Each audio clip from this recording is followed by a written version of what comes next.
Craig, it wasn't pretty, but you're in the hat for the next round. I think that's what it's all about in cup games. We knew after last week it wasn't going to be an easy game. We knew they'd set up well and be organised and come and have a go at us. And to be honest with you, I didn't think it was a great game.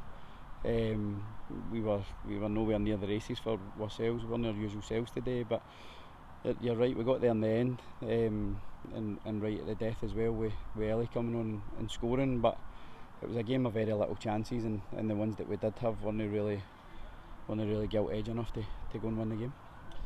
As you say, ultimately it's all about the win. How pleased are you that despite the performance and the real scrappiness of the game, there was enough character in the side to get that win? I think when it comes down to these situations, it's always about character, and during the week it was about character as well, as with a few injuries and a sickness bug that went through the team as well. So we were up against that for the start, and we knew it was going to be difficult getting everybody back fit for today, but they pulled through it. They pulled through the day, and as much as it was a sticky game, I think the girls always had one thing in their mind, it was to win when the opportunity arose, and when it did, they were ruthless when that chance dropped.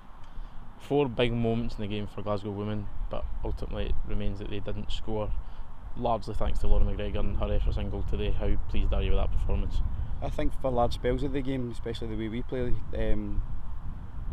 the goalkeeper can become isolated and not have much to do, but I think in the big moments she pulled off big saves, and that's what she's here to do, and that's her job, and she done it well.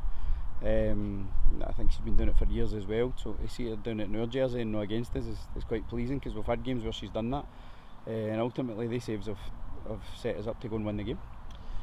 Because of the way this competition works, the draw for the second round's already been made. Results elsewhere mean it's Boroughmuir away at the start of October in the next round. How do you look at that game?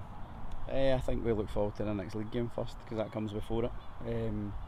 Get ourselves back in this week, get the legs ready and the mind ready to go and play against Stirling away next week, and then when the time comes for Boroughmuir in the cup, we'll focus on that game. But just now it's straight back to league duties, so we'll just get into that.